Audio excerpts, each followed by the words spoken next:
On a cold December morning in 1919, just after 4 a.m., Emma Goldman, her companion Alexander Berkman, and more than 200 other foreign-born radicals were roused from their Ellis Island dormitory beds. In the freezing darkness, the deportees began a journey into exile. Thrown out of the United States for her opposition to the First World War, and especially for her political beliefs, Goldman claimed she was proud to be selected for the honor of deportation. Privately, she was devastated. One does not live in a country 34 years and find it easy to go. I found my spiritual birth here. All I know, I have gained here. Through the porthole, I could see the great city receding into the distance. It was my beloved city, the metropolis of the New World.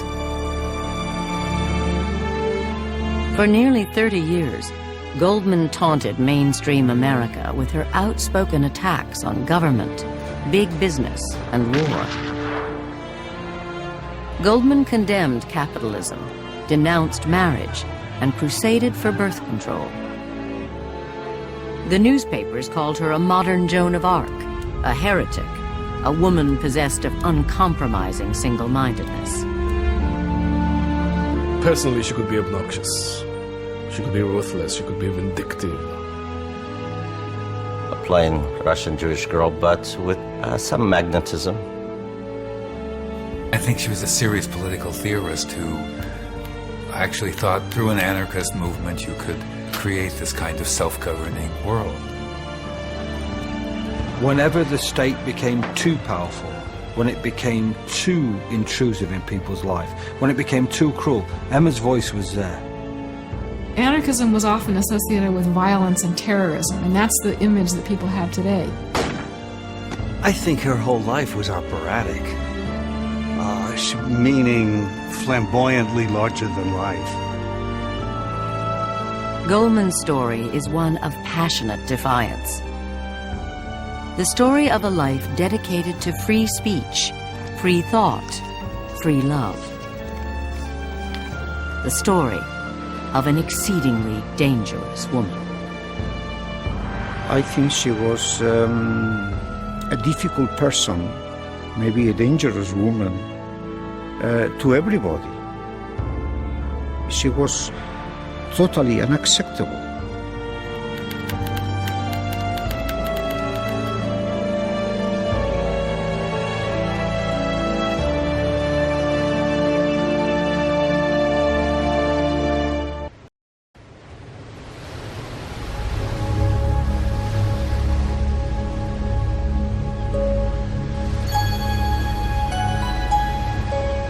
Emma Goldman crossed 3 seas to reach the Promised Land.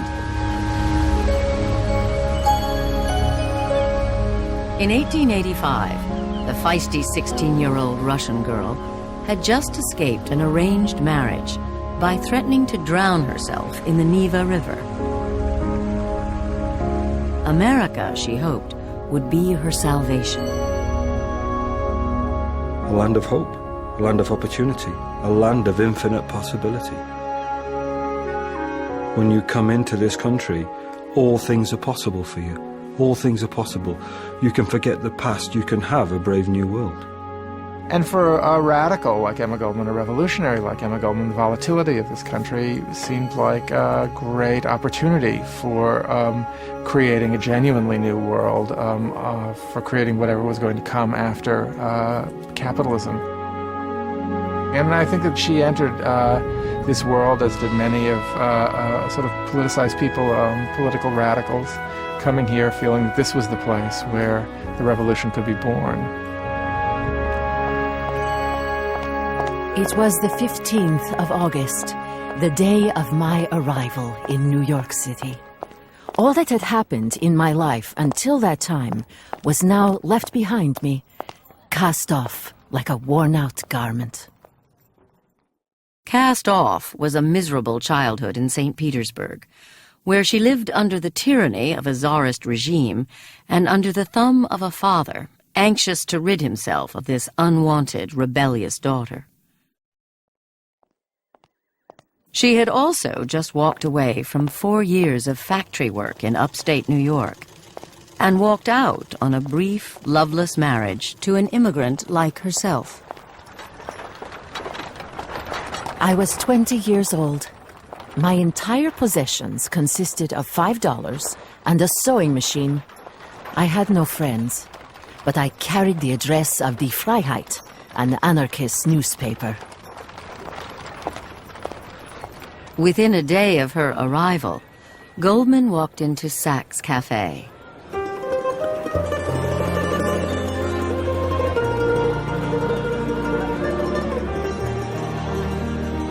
She's walking into a place, one can imagine it, tumultuous, full of people, writers, working men, printers, people working in textile shops, all there after a day's work from a political meeting, talking about politics, the hubbub, the smell of beer, the amazing number of languages being spoken.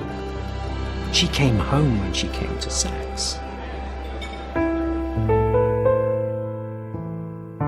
Sitting at a nearby table was Alexander Berkman. Berkman, called Sasha by his friends, had been in the country only a year. He would become the still point of her life. He was quite standoffish at first. He didn't think women were reliable revolutionaries. He thought women attended radical meetings in order to look for men, and once they found men, they were gone, and took the men with them. He's young, he's ferocious, he's charming, he's dedicated. He lives and breathes anarchism. She's aware that something's happening in her. She may not even be aware of it. Maybe we're saying too much. You've suddenly changed, and you're there. And now you are with other people. You're not alone. It's been a fantastic time for her.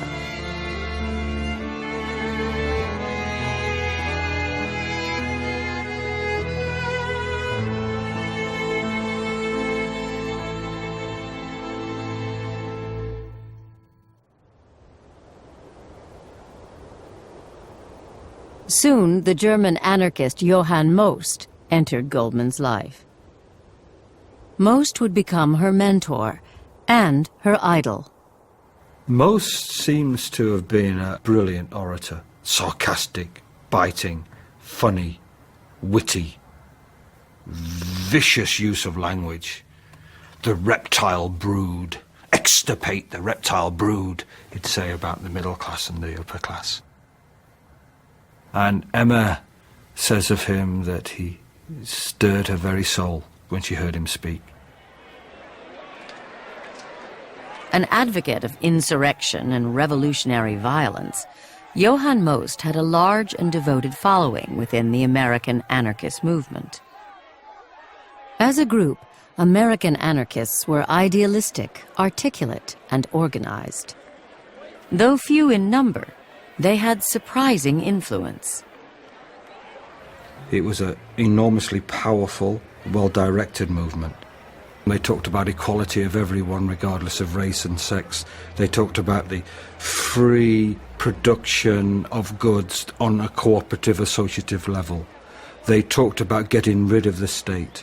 And they also talked about the need for education, equal education regardless of who you were. They were astonishing claims in 1883. In 1886, the anarchist movement captured headlines around the country.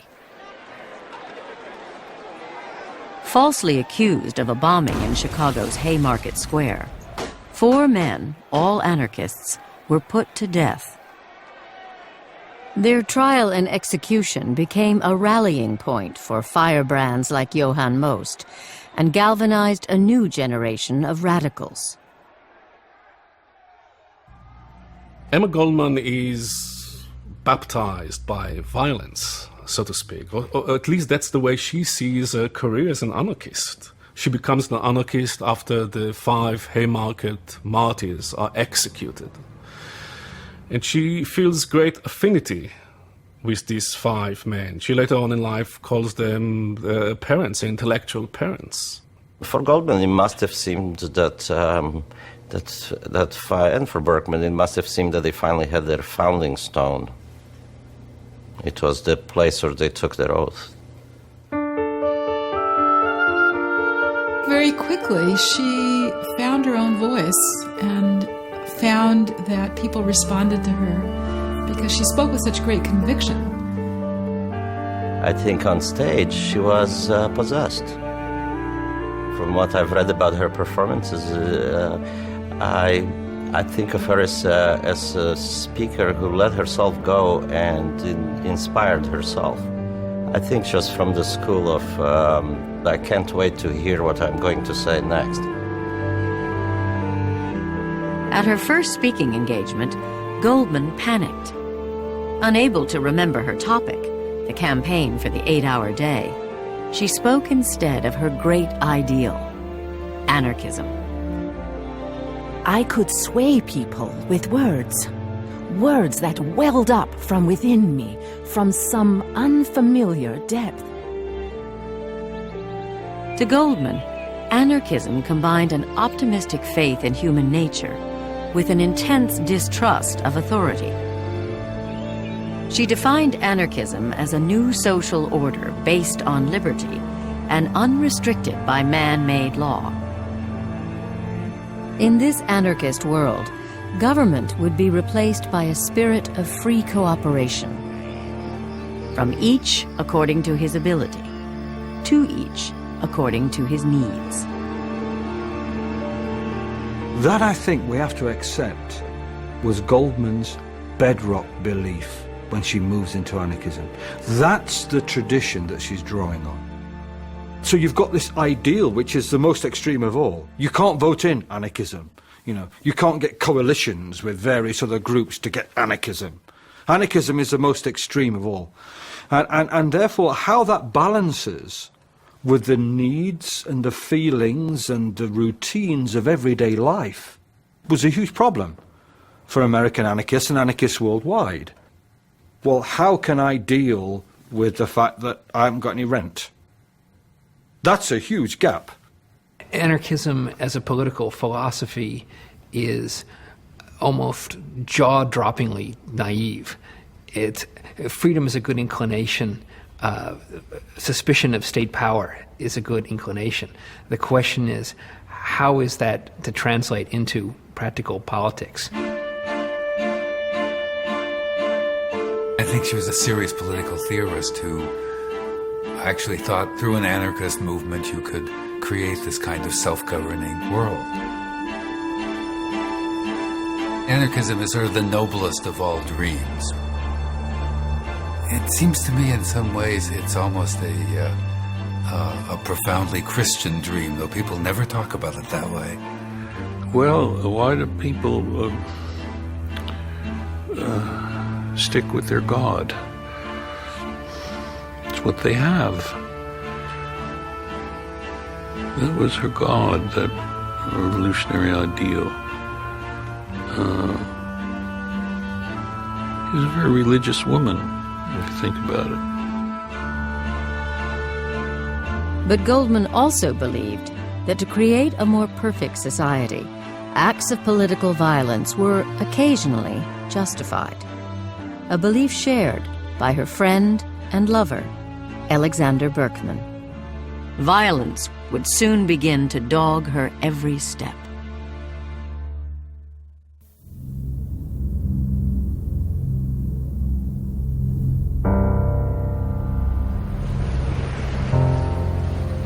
June 1892. A strike at the Andrew Carnegie-owned steel plant in Homestead, Pennsylvania, escalated into one of the bloodiest labor battles the country had seen. The Homestead strike came during a period of intense unrest. Thousands of men and women fought for the right to strike, to form unions, and to establish a 40-hour work week.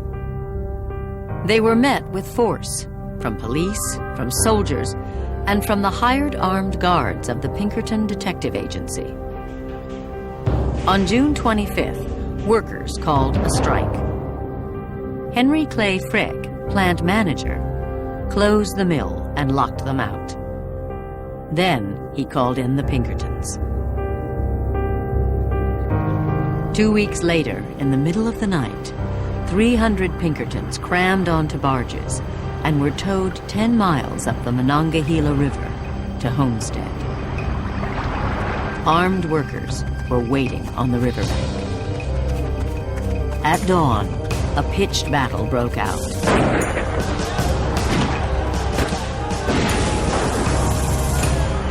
"12 hours later, 3 Pinkertons and 7 strikers lay dead.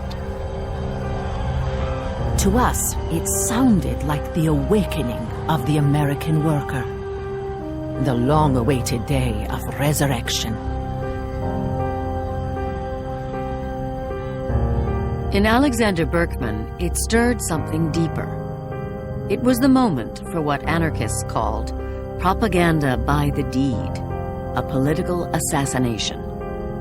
His target, Henry Clay Frick. Emma and Sasha and their friends live in virtual reality. There's therefore a sort of an element of folly in their attempt to solve this country's problems by going to Pennsylvania and getting rid of these industrialists. And they do believe that by getting rid of Frick, they'll ignite a revolution.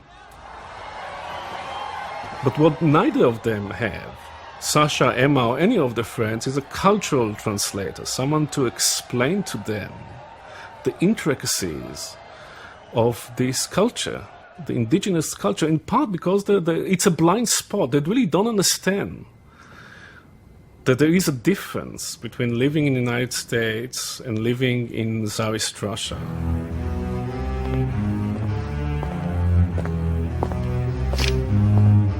In the basement of their crowded tenement building, Goldman kept watch as Berkman mixed the explosives. What if anything should go wrong?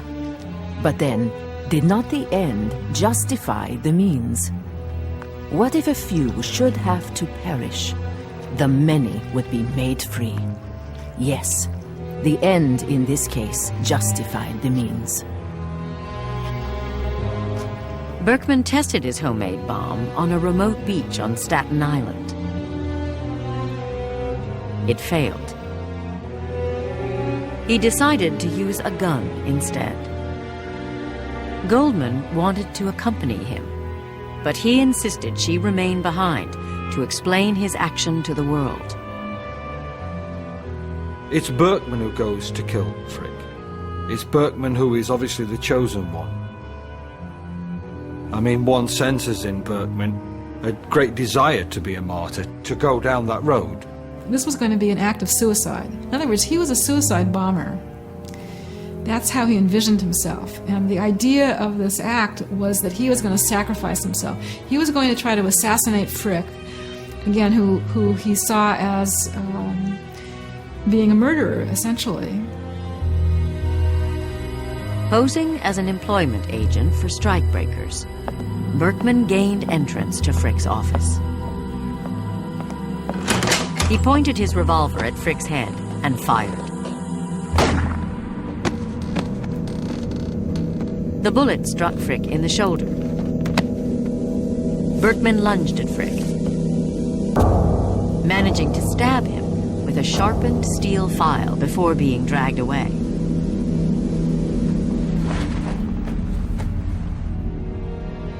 Frick stopped a deputy sheriff from shooting Berkman. "I do not think I will die," he gasped. "But whether I do or not, the company will pursue the same policy, and it will win.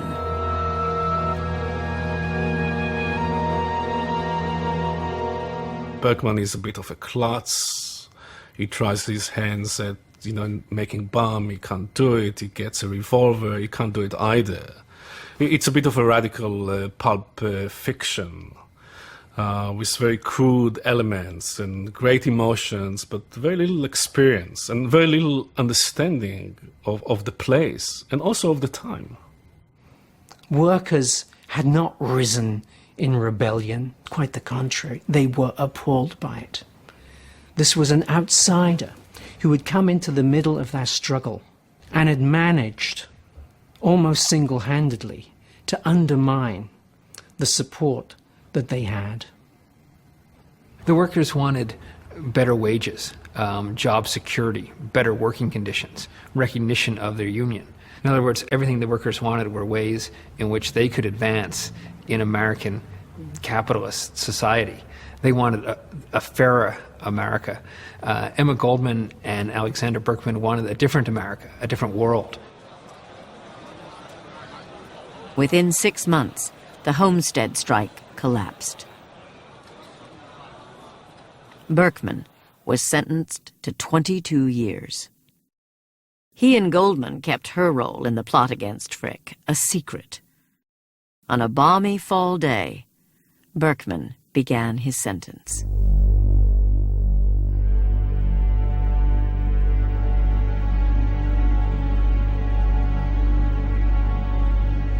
All is quiet. What will become of me? I don't know. The future is dark. My hand gropes blindly, hesitantly. I clutch desperately to the thread that still binds me to the living. It seems to unravel in my hands.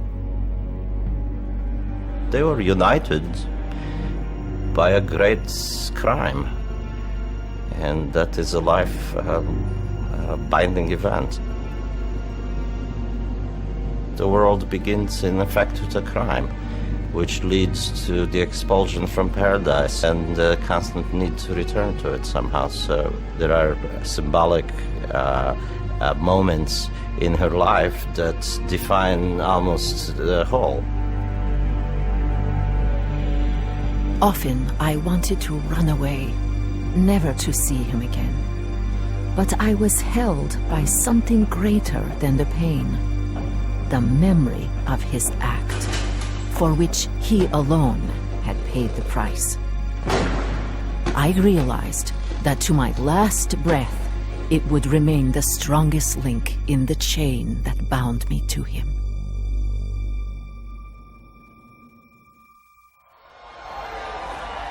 A year after Homestead, the United States was on the verge of economic collapse. 600 banks closed. 56 railroads went bankrupt. 15,000 companies shut down, and the number of unemployed soared from 800,000 to more than 3 million. I think the Panic of 1893 is the most important phenomenon in the development of modern American history, and particularly modern American radicalism. The Depression leads to the discovery that industrialization is creating a gap between the rich and the poor, a chasm between the rich and the poor, and that it's very dangerous, and it's very unsafe, and it's very unfair, and it's very unpatriotic. Goldman helped organize mass meetings and hunger demonstrations. On August 21st, 1893, she led a march of 1,000 to New York's Union Square, carrying a red banner. Go into the streets where the rich dwell. Ask for work. If they do not give you work, ask for bread.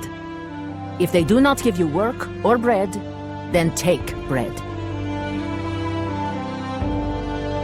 You want bread? Go and take it. You're starving? Go and take it. Make restaurants feed you. Make bakeries give you food.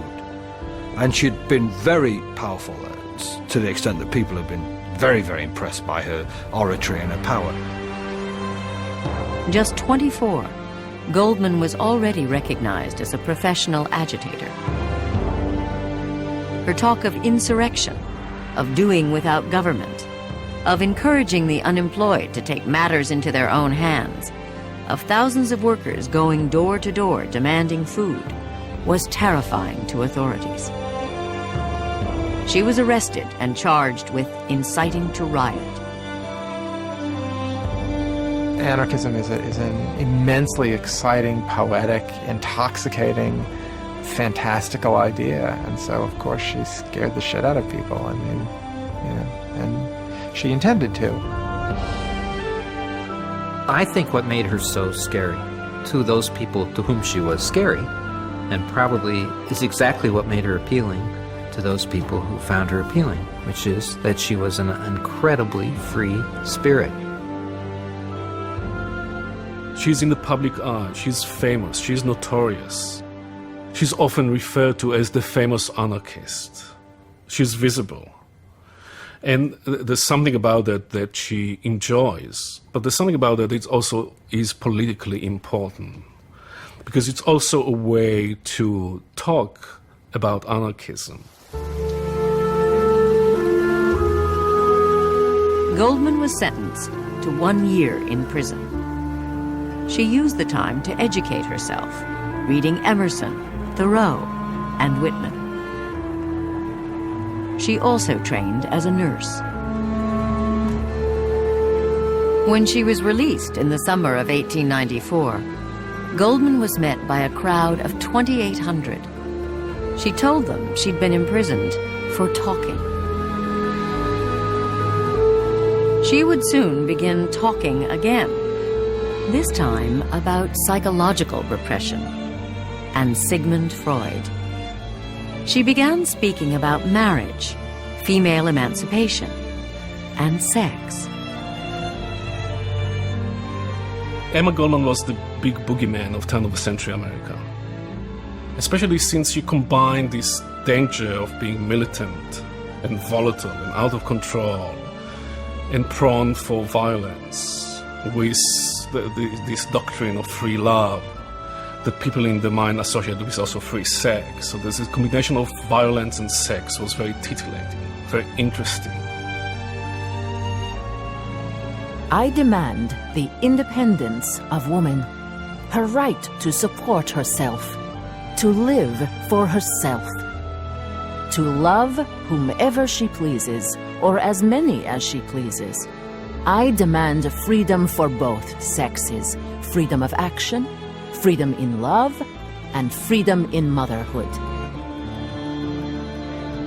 She was totally unacceptable, not just to the status quo, not just to the bureaucrats, but to the progressive people, to the educated people, to everybody. She was aware of her ability to generate strong passions. "You cheer for me, you follow me," she told a reporter in the spring of 1901. "But you'd hang me if your mood changed."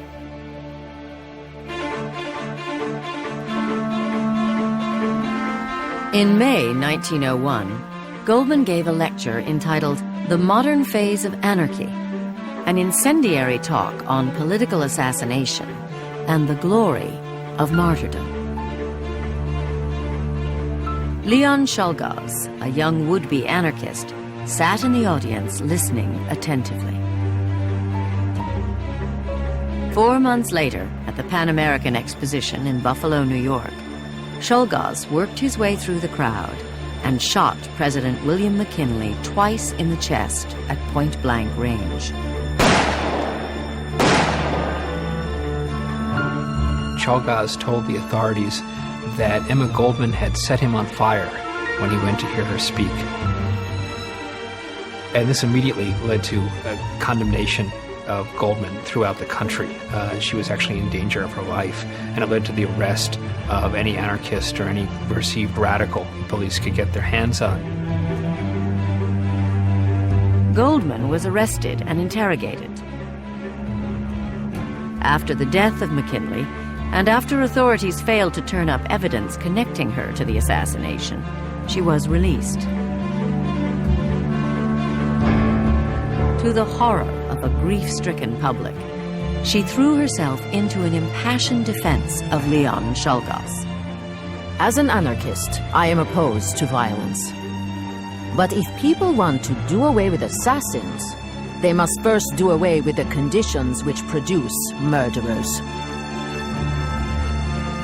Goldman's defense of Czolgosz, I think, very much damaged the anarchist movement, but it damaged it in the sense of, once again, going back to the central question of, were anarchists for violent overthrow of the government or not? This is the trail, the thread that leads constantly through anarchism's debate over just what it was and how it intended to bring about its utopia. To my mind, there's no question that she romanticized Czolgosz as an isolated, lone, heroic individual. She identified him, I think, with Berkman, and that was one of the reasons why she couldn't bring herself to criticize him. In a speech to Congress, the new president, Theodore Roosevelt, declared, "The anarchist is the enemy of humanity, the enemy of all mankind." Goldman was vilified. Many labor unions distanced themselves from the anarchists to safeguard the modest successes they'd won over the years. Some of Goldman's own comrades accused her of causing the movement irreparable harm. Even Berkman denounced Czolgosz, who was put to death in the electric chair.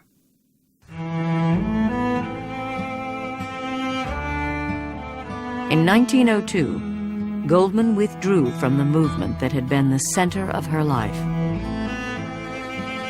Now 32, she began working as a nurse in the tenements of the Lower East Side. Her patients knew her as E.G. Smith. It was bitter hard to face life anew. Our movement had lost its appeal for me.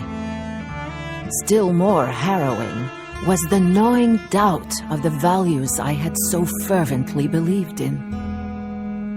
I had lost my identity.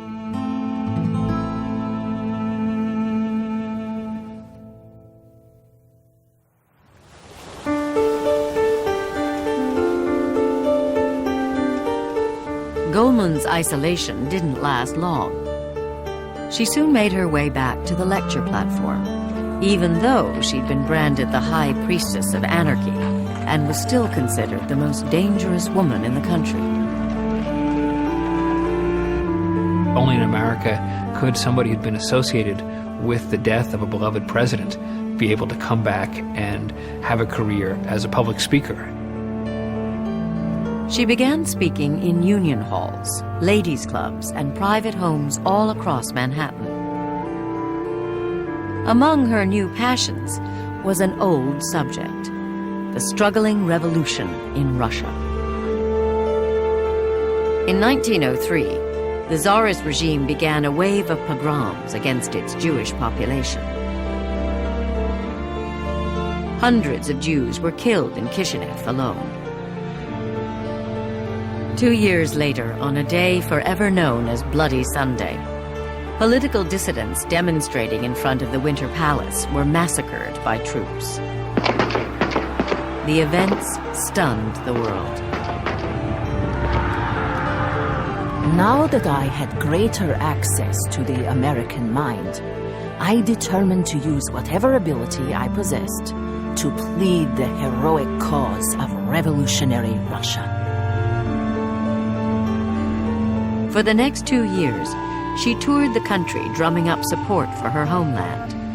Her talks on Russia, on the rights of workers, on civil liberties, and even on anarchism drew large, sympathetic crowds. She found the world was catching up with her. Here were people with an interest in what Emma Goldman had to say because there was this growing awareness of really the social costs of capitalism. In the spring of 1906, Goldman revived a dream to publish a magazine devoted to politics and literature. Its high-spirited prose, she wrote, would voice without fear every unpopular cause. She called her new magazine Mother Earth. Goldman, in thinking about making herself into a practitioner of arts and letters, a woman, an immigrant Jew, was really ahead of her time. The title, Mother Earth, speaks to Goldman's ambitions, but I think also more deeply to her monumental fantasies of herself. Goldman's Manhattan apartment at 210 East 13th Street became the informal headquarters of her new magazine. It also served as a haven to an extended family of writers, artists, and journalists. Goldman called it the home for lost dogs. She was an earth mother, a term that's in the 60s really came to mean the bountiful woman at the center of the commune that feeds everybody and makes sure they don't eat too little. I think it was her sheer force of personality. Plus, she was a very motherly person. I mean, she took care of people. She told them what to do. She told them, you know, how to run their lives. She told them what was needed. She enveloped them. The circle of friends and associates who congregated in Goldman's apartment would soon be joined by Alexander Berkman. In May 1906, Berkman walked out of the Allegheny County Workhouse. For the first time in 14 years, he was a free man. When Berkman comes out of prison, finally, he's much more oriented toward trying to achieve anarchism through the labor movement, which he sees great possibilities in. Goldman's orientation is much more for a kind of movement that cuts across class lines, that attracts the middle classes to anarchism. Her mind has matured, but her wider interests antagonize my old revolutionary traditions.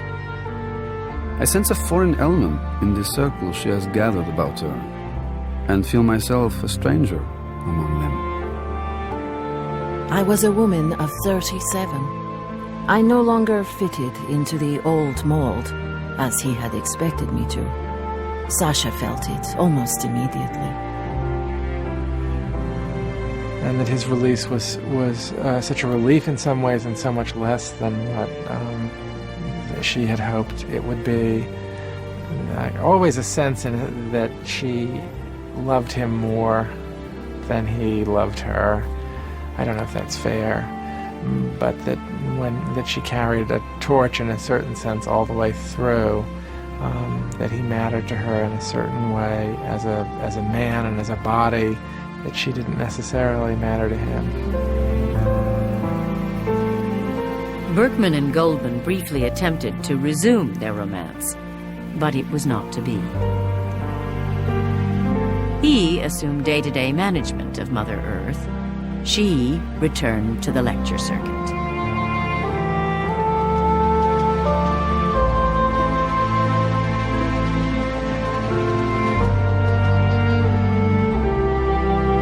In the spring of 1908, now 40 years old, Goldman met someone else, a flamboyant young doctor, 10 years younger than herself.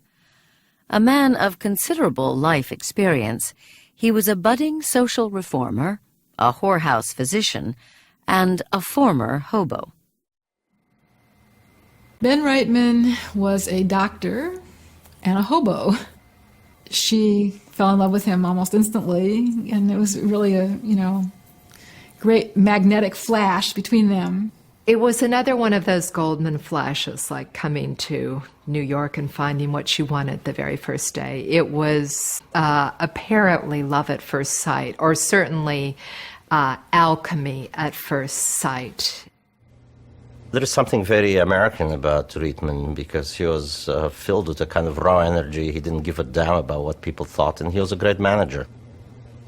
So there was a great deal of charm to this to this creature who was also weak and insecure and the mama's boy, all the flaws that she recognized as being so truly awful, and yet she loved him so.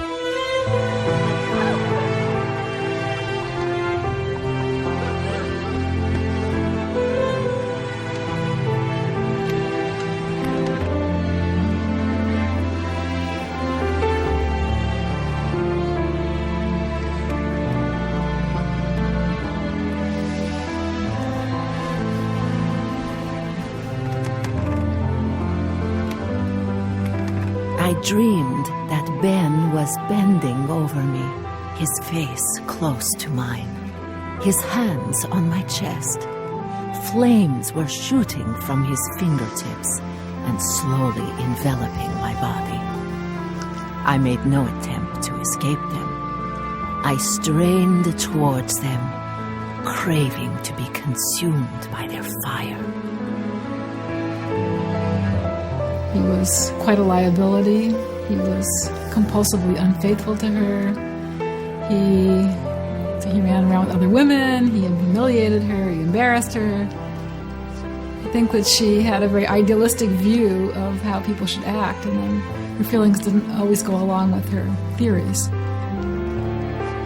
And one of the things that's appealing about her is that she didn't put theories over life, really. She tried to live up to her ideal, but often found that she couldn't do that and was very honest about it.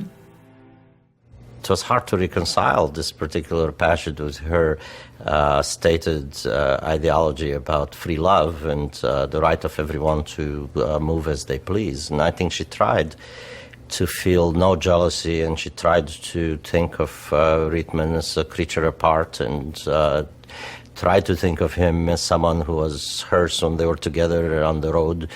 At the same time, she fell prey to the most sentimental, romantic claptrap, same stuff that she denounced in her talks. For almost a decade, Goldman and Reitman spent nearly half of every year on the road, maintaining a relentless schedule of radical agitation from coast to coast. In one 6-month period, she delivered 120 lectures before 40,000 people in 37 cities. With Reitman as her manager, she became one of the most sought-after public speakers in America. Her messages reached beyond the faithful, attracting middle and upper-class audiences. Her lectures also drew the attention of police detectives. There's a kind of aura around her. There's a kind of expectation that something will happen when she comes to town. Wonderful things, hilarious things, horrific things. I think Emma Goldman frightened, or at the very least puzzled, a lot of people, because first of all, she was a powerful woman, and a powerfully built woman, especially as she got older. She put on considerable weight. I mean, she appeared like a tower of concrete up on the platform. She has something in common, I think, with American tent preachers, with great conmen and hucksters of the 19th century who were able to sell snake oil to an audience by bringing them to a frenzy. Being in the public sphere is action, is a deed, is a way to transform people, to make them change their lives, change their opinions. She lectured on anarchism to Congregationalists in Cleveland, on violence to single taxers in Houston, and about sex to lumberjacks in Eureka. Society considers the sex experiences of a man as attributes of his general development, while similar experiences in the life of a woman are looked upon as a terrible calamity. I intend to speak in Philadelphia. I intend to insist on my right of free speech. If the police stop me, then it is up to them to explain why. As long as I live, I must be a crusader. What I think, what I feel, I must speak.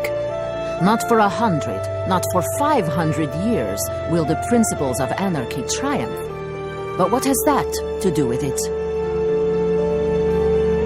She must have tapped into something, some stream running through American society at that time, because she gained converts, if not to anarchism, then to her ideas, especially about free speech, from all classes and from all areas of the country.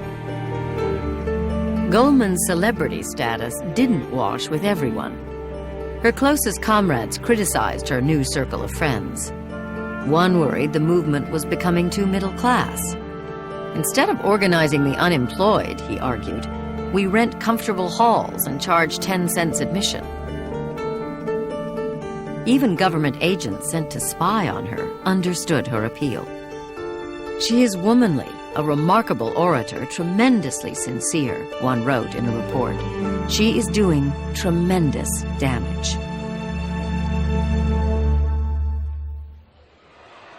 At home in New York, unemployed workers, trade unionists, and socialists kept up a daily round of rallies and demonstrations. One of the biggest, the revolt of the unemployed, was brutally suppressed. Conflicts between capital and labor escalated. In Lawrence, Massachusetts, striking workers faced the rifle butts of the state militia. At the Standard Oil Company in Bayonne, New Jersey, workers striking for humane treatment on the job and a living wage were shot by hired guards. And in Ludlow, Colorado, striking coal miners and their families were gunned down by the local militia. It seemed that whatever happened, you could get away with if you were rich. You could do anything. You could kill women and children, and nothing would happen to you. There you go, tough. And so it just created this desire to strike back. Anarchists have taught people that violence is justified in the struggle of labor against capital. Labor will ultimately knock the last master off the back of the last slave.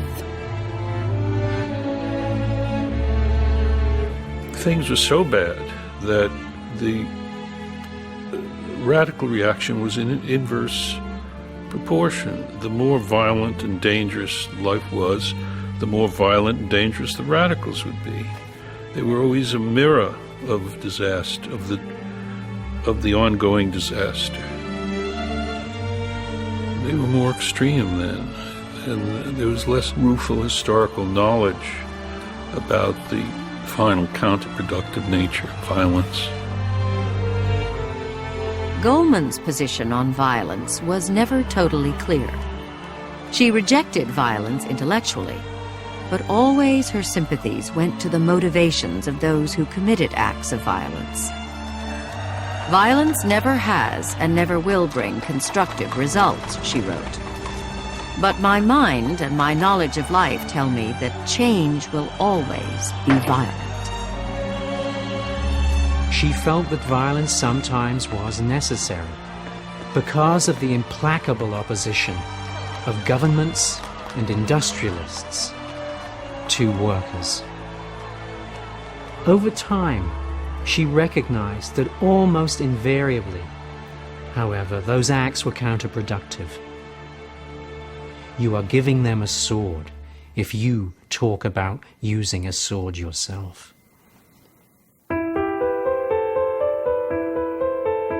In 1915, Alexander Berkman started a publication of his own. He named his new magazine The Blast. Goldman went back on the road with Ben Reitman, this time to campaign for birth control. This tour would be their most successful ever. It was also quite illegal. Talking about sex and contraceptives in public was a crime. She sees birth control as a social issue. For her, it was almost a sense of freedom for the woman to have whatever relationships they wanted and whatever life they wanted. It was critical. And it was also critical in terms of social change, of empowering poorer women.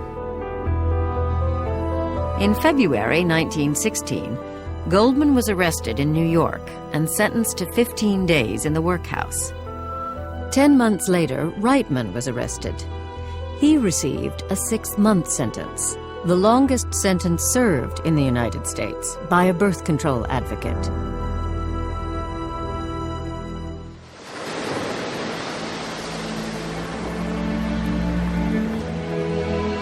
After his release, Reitman confessed he'd fallen in love with a young woman he'd met in New York 2 years before. I had been seduced by an ordinary man's desire for a home, a wife, and a child, he wrote. His love affair with Goldman was over. In 1917, Ben Reitman and Anna Martindale were married. Goldman was stunned. I felt unutterably weary, possessed only of a desire to get away somewhere and forget the failure of my personal life, to forget even the cruel urge to struggle for an ideal.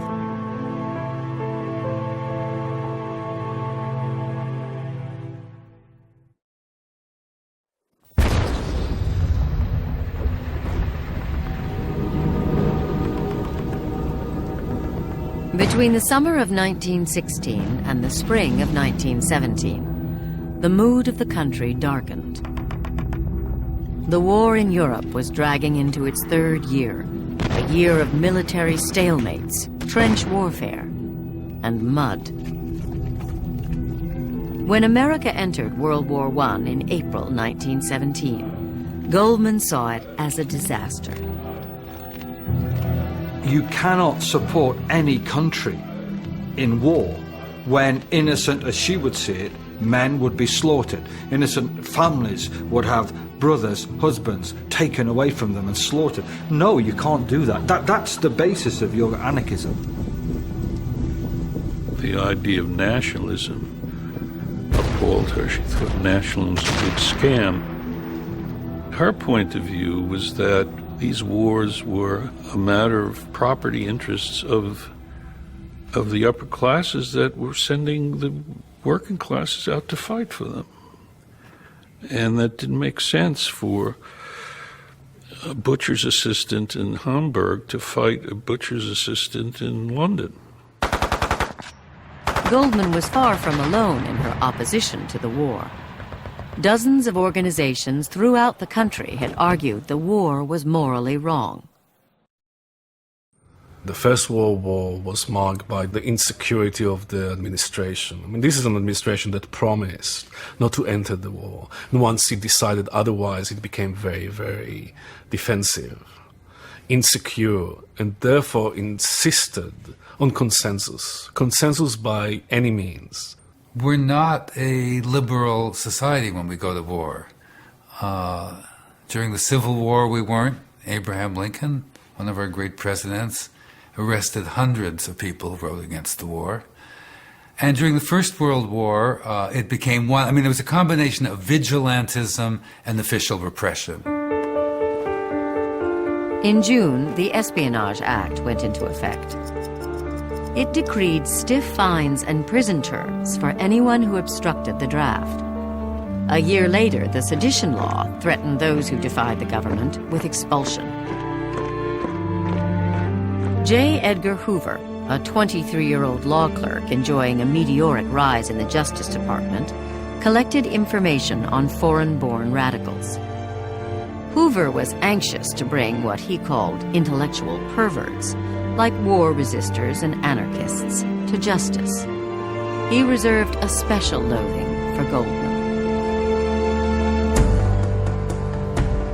Once again, Emma Goldman and Alexander Berkman joined forces to organize resistance. Their lectures drew large, contentious crowds. In May 1917, They launched the No Conscription League. It opposed all wars waged by capitalist governments.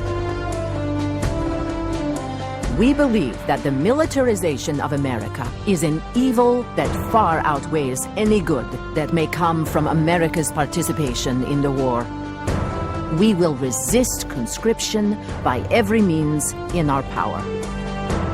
In its short life, the League organized 3 protest rallies. 8,000 people attended the first meeting in Harlem. Those meetings are crackling with tension. By the time those speakers get onto that stage, there are catcalls, there are shouting, and there is an electric feel.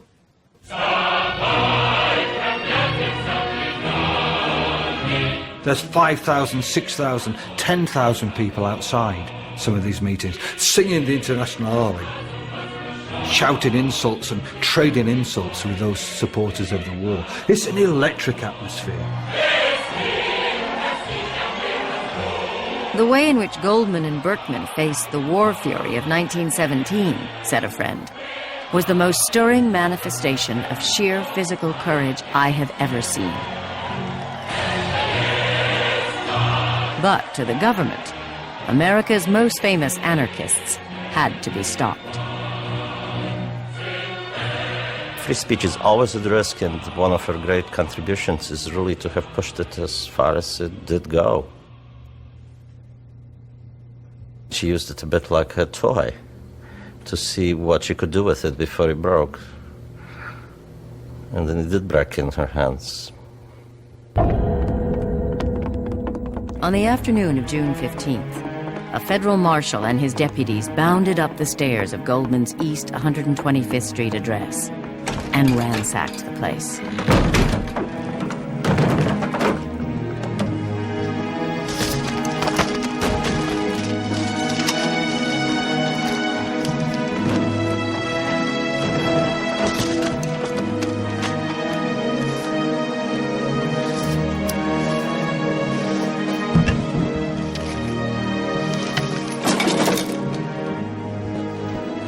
The raiders made off with a wagon load of Goldman's papers, including what one detective called a splendidly kept card index of Reds, the subscription list of Mother Earth.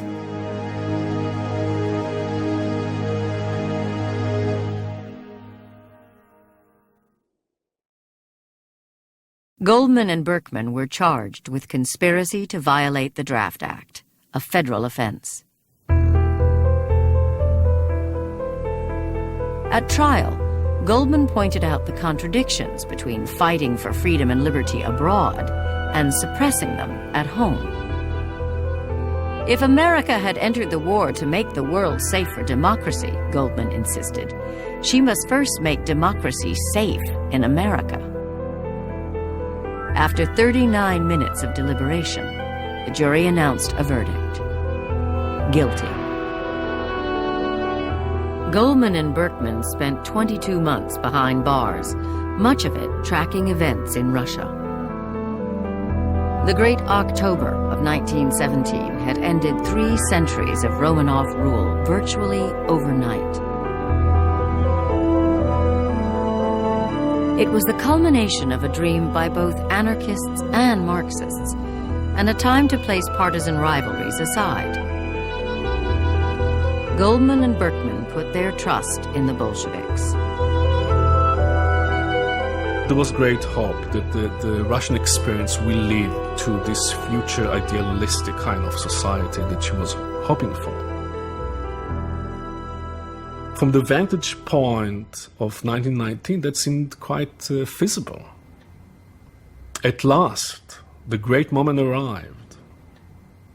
Russia has started something that could leak into this country, that could take hold of this country and make it another communist, socialist country.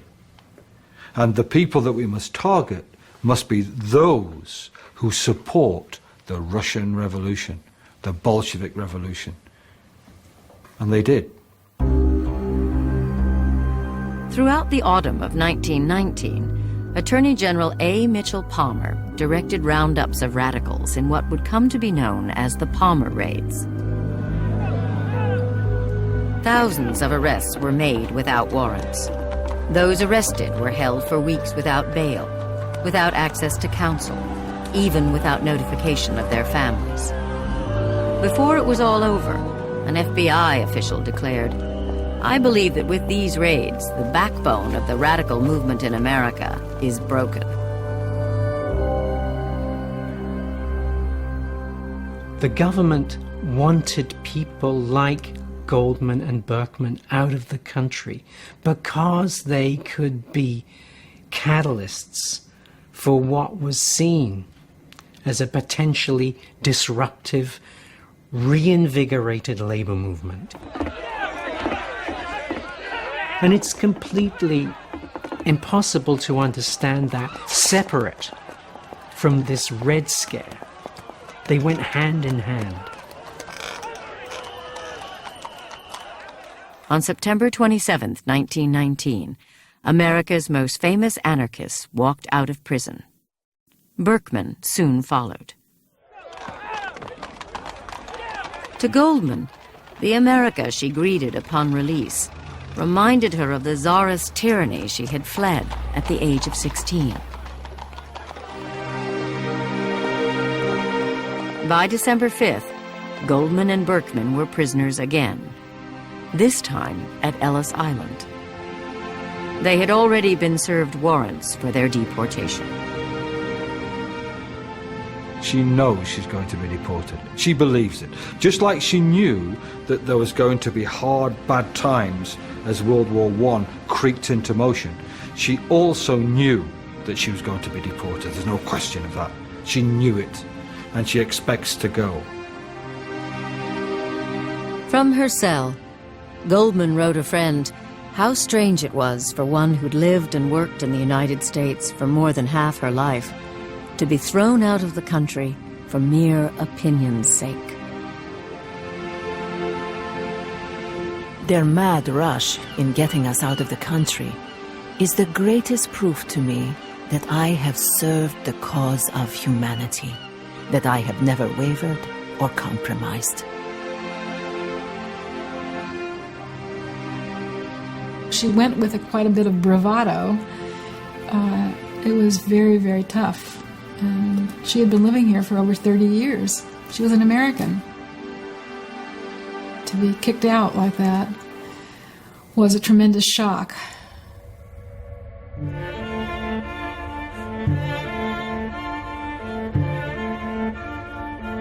Early in the morning of December 21st, Emma Goldman, Alexander Berkman, and 247 other immigrant detainees were suddenly awakened and told to prepare for departure.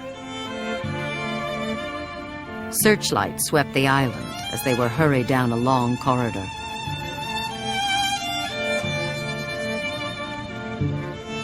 At 4 a.m., the deportees were loaded onto barges that ferried them to the SS Beaufort. One does not live in a country 34 years and find it easy to go. All the turmoil of body and soul, all the love and hate that come to an intense human being have come to me here. I have helped to sow the seeds and hope to see their fruition, even if I will be too far away to participate in the harvest. As the Beaufort slipped from her berth, a group of newspaper reporters and congressmen cheered. "With Prohibition coming in and Emma Goldman going out," one of them quipped, "'twill be a dull country."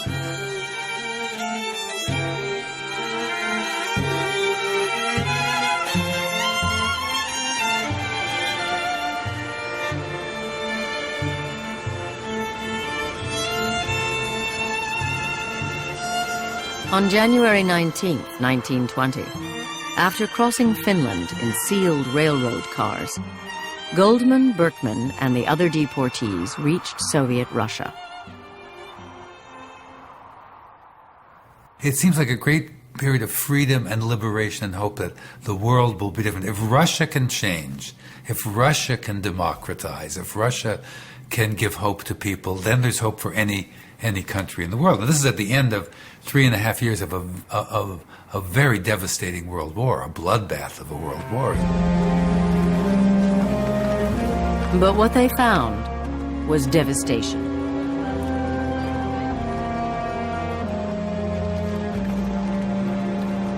When she got to Petrograd, I think she found the city to be a total surprise. And I think that part of the problem, before we can even talk about the political situation, is the fact that she was American. She had become Americanized.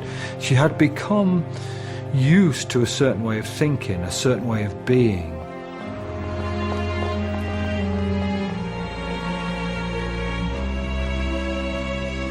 The economic conditions there were just absolutely devastating. People were dying of hunger. There was famine, there was disease. Russia had been propelled back into the, medieval period practically by the destruction of the war.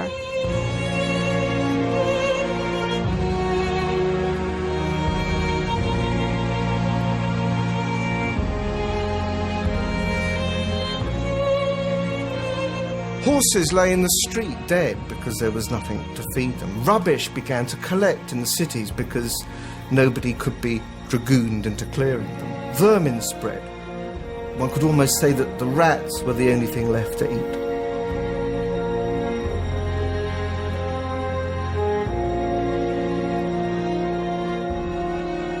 Faced with growing unrest, the Bolsheviks cracked down hard on dissent. Goldman soon confided her disillusionment to a friend who was close to Lenin. Suppression? Persecution? Goldman wrote. Was it for this the revolution had been fought? Her friend arranged for Goldman and Berkman to meet Lenin.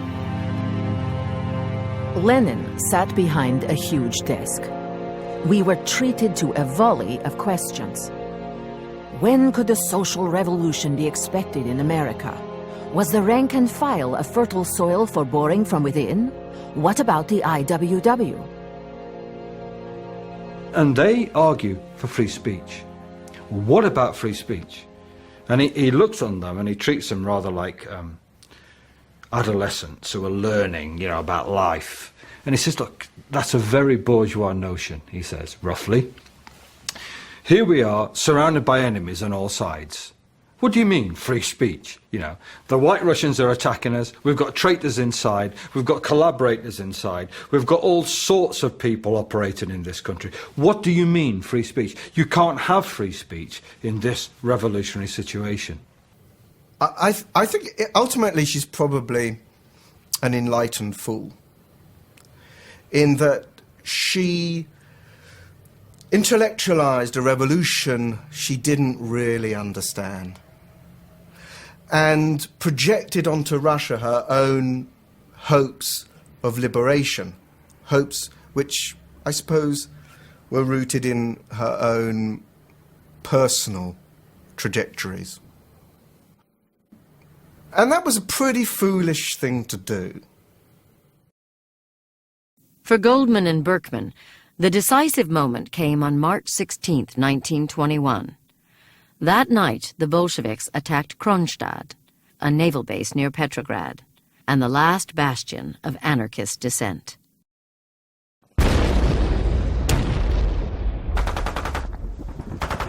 Then to hear the cannon suppress the very people who had brought it about, destroy the idea of democracy that they still, until that moment, had hoped might emerge in the revolution, to hear that, to feel it crushed, must, to a certain extent, have destroyed something in themselves.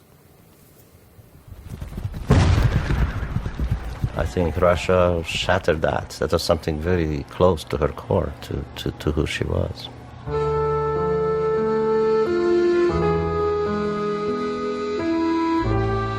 So clearly this was no place for Goldman, it was no place for Berkman, this was not a place for any kind of joy, leave alone a place for any kind of dissent. This was a place where vodka very quickly became palliative for pain and not an occasion for dancing.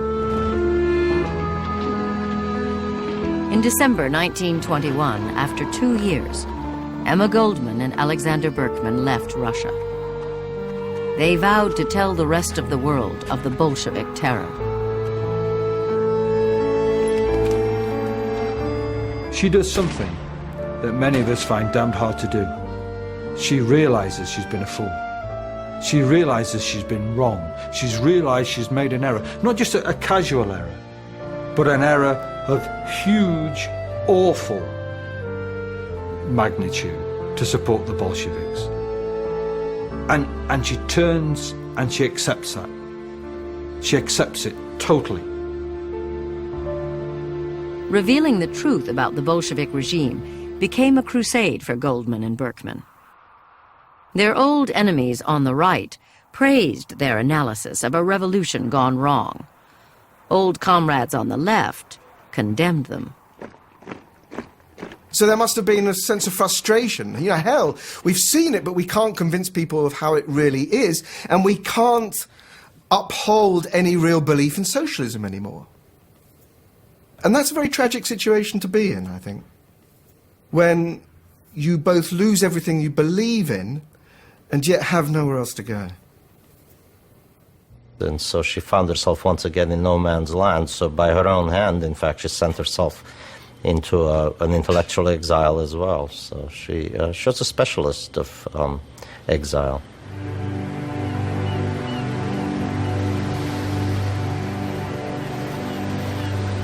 For years, Goldman lived with old friends in England, Canada, and France. Then in the spring of 1927, she received a cable from the American arts patron Peggy Guggenheim. A group of friends had raised funds to buy her a cottage in Saint-Tropez, a then obscure fishing village on the French Riviera. There, she could live and work. Berkman named it Bon Esprit. At Bon Esprit, Goldman generated a mountain of correspondence with old friends. Her letters were filled with restless energy and longing for the United States. "You may as well know once and for all," she had written a comrade, "that I will never be able to free myself from the hold America has on me." That's where she had her own sense of who she was most developed when she was in America. And let's be quite frank, it's also where she had the adoring audiences and where she felt she could do something. If you're a political activist, sitting in a little hill on a hillside cottage in Saint-Tropez without the glamour that we associate with it now, where you can actually effect hardly anything, it is hell.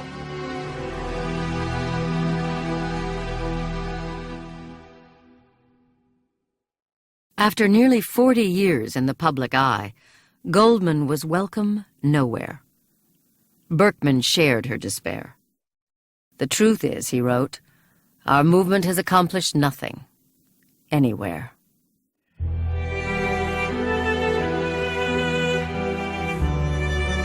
The bond between Emma and Sasha grew stronger during their years of exile, even though they lived apart.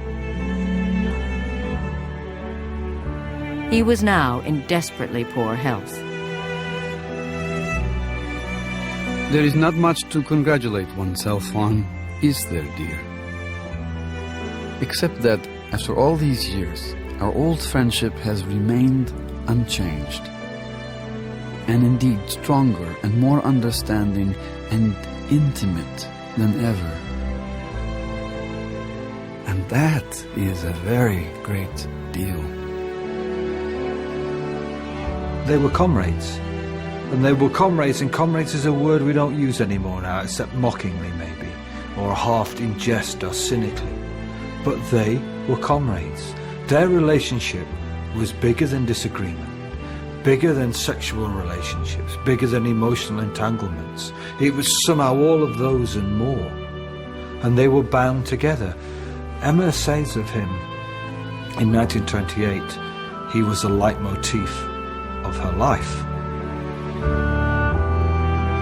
My dear, whom else should I write on this day but you?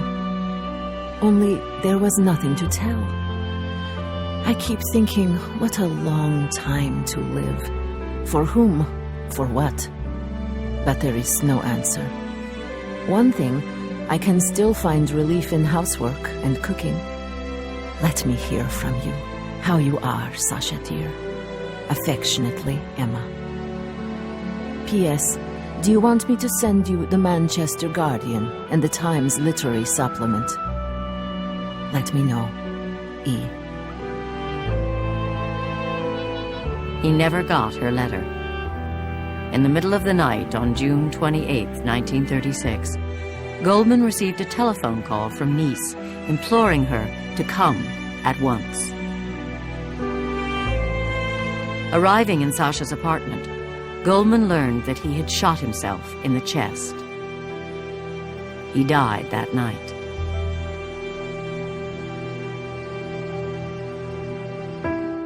This great center force of her life has gone. I think it must have been, in her life, the most devastating personal loss she ever had. I don't think that, I know that. 2 months after Berkman's death, friends came to see Goldman in Saint-Tropez. They found her distraught, even, they thought, on the verge of a nervous breakdown. One friend saw her walking alone in the garden at Bon Esprit, calling out softly, "Sasha, where are you?"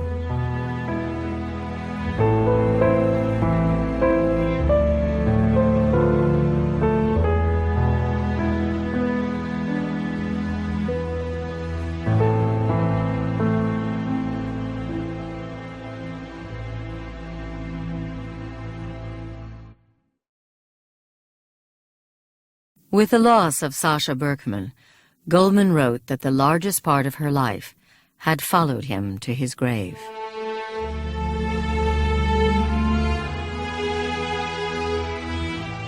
During 2 decades of exile, she returned to the United States only once, following the publication of her 1,000-page autobiography. Throughout her visit, the 64-year-old activist was dogged by the FBI. Even so, she lamented at the end of her stay, she would have returned to America if she'd had the choice. Emma Goldman spent the last few months of her life in Canada. On February 17, 1940, she'd been sitting with 2 friends, laughing and talking, playing bridge. Suddenly, she collapsed in her chair. She suffers a stroke.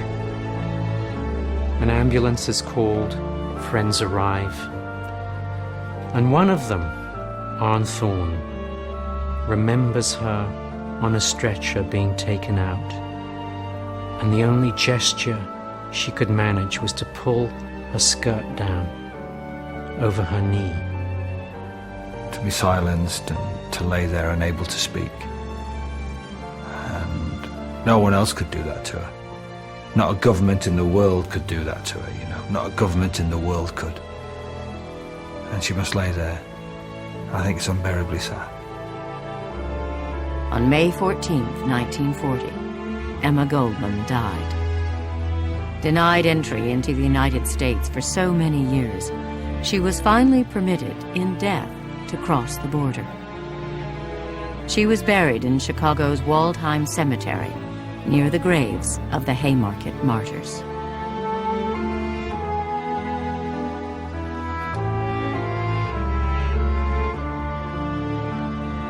She raised people's consciousness. She transformed people's thinking.